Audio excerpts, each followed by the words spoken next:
Boyfriend Dungeon is one of those games with a really fascinating concept, and the fan base and support Kit Fox has built up over the years for developing and the Kickstarter for it has certainly been great. But with the game finally out, this feels more like the trial rather than the finished project.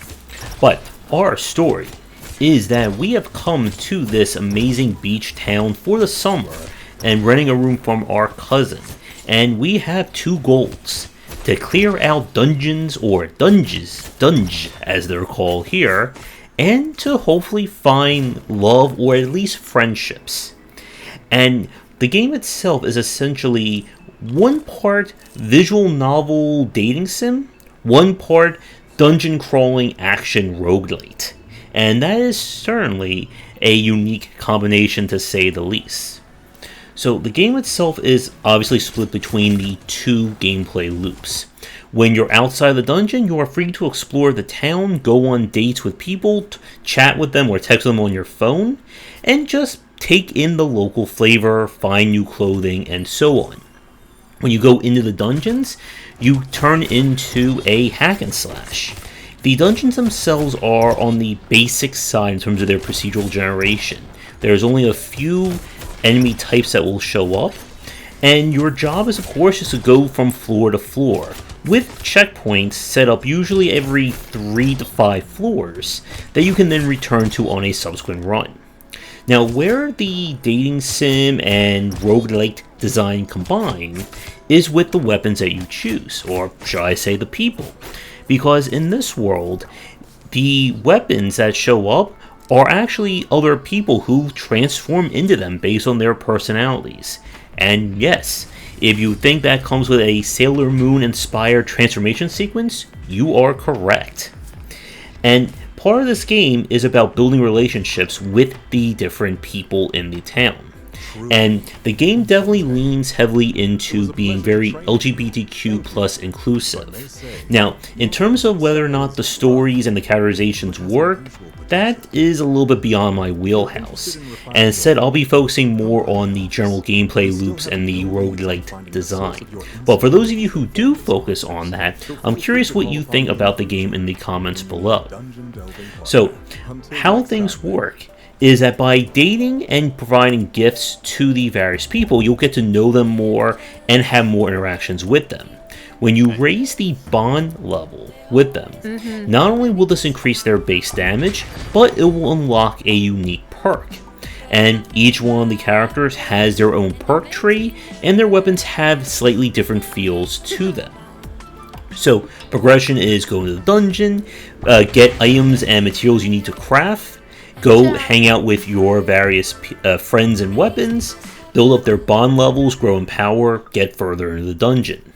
And the game itself, as I said, it's trying to balance both of these two gameplay loops. And unfortunately, I don't think it gets that far. And we'll talk more about that in the next minute or so. In terms of what I like about Boyfriend Dungeon, I've always been a fan of games that go for contemporary or modern settings, as opposed to, being fantasy or sci-fi. And I just love the concept of this world, that everyone is fine with dungeons showing up in their towns and people transforming into weapons. And I really was hoping that angle would have been explored a little bit more. But as I said, Boyfriend Dungeon feels to be like it's lacking in terms of some of its depth of its systems, and we're going to explore that next.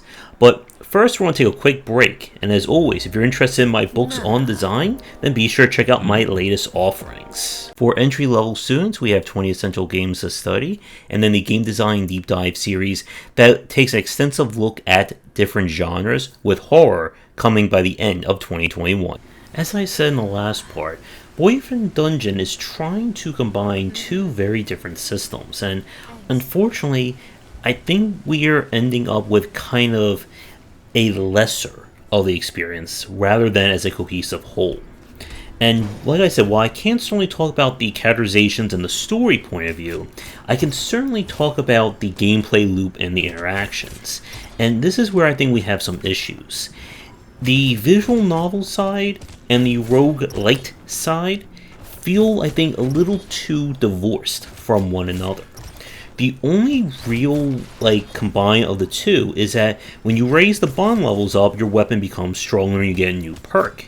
But that also reduces the reason to explore relationships with the other characters. Because at the moment, you can only build up relationship points by going to dungeons and getting events that give them gifts. And the gift giving only occurs at specific events. You can't exactly call them up on your phone and say, hey, here's something that I hope you enjoy. And if you go into a dungeon with a weaker weapon, it really exemplifies kind of the issues with the action-based gameplay. And as you've been watching the footage that I've shown so far, you should be getting very similar cues and tones to something like Curse of the Dead Gods or Hades. And while Boyfriend Dungeon features a similar look and feel to it, it's not as polished as those games.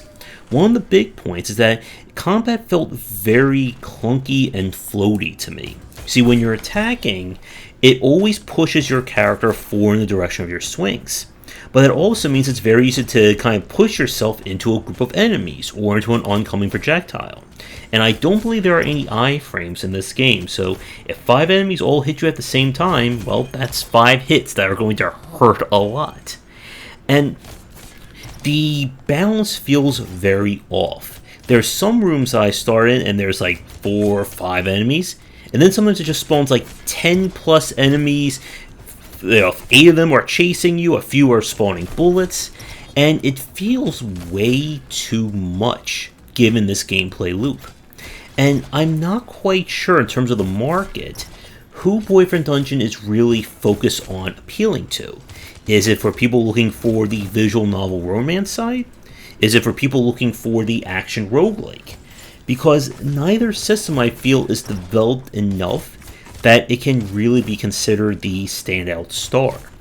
I would have liked it if there was more ways for the different people and weapons that you can date to interact with each other, whether it is in the visual novel side or doing more in the dungeons themselves. At the moment, the only event that shows up that gives more personality is kind of a relaxation event that lets you also sometimes give your characters a gift.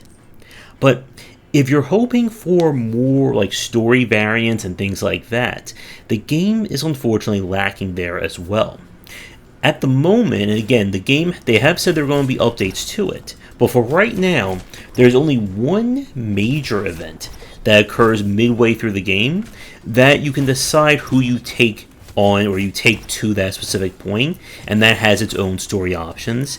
And then there's the final event / boss fight, where you'll get a little bit more story there. But all in all, there's just not, I think, a lot there in terms of having different choices or different paths, other than just very rigidly going down each person's specific story beat. And in terms of the gameplay, it is also on the short side. There are only two dungeons in the game right now, and it does seem like there's supposed to be more in terms of things that can show up. Like I said, there's always been a promise for bringing in more characters that were considered Kickstarter stretch goals. But at the moment, when I play Boyfriend Dungeon, it is a good example of that risk when it comes to combining genres.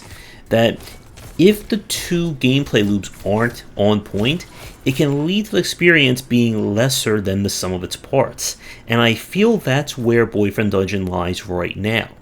As I said at the start, I really like the premise and the concept of this game, but in its current state, this feels more like the pilot or the trial to this concept, rather than a fully cohesive experience. And it'll be interesting to see, I guess, where this game goes in the future in terms of more content, more story, etc., etc. As another quick aside, I was also hoping there would be more interaction with the various clothing and craftables, as in the game right now, only a few of the clothing items that you can make will actually give you new stats, and the bulk of them are just cosmetic.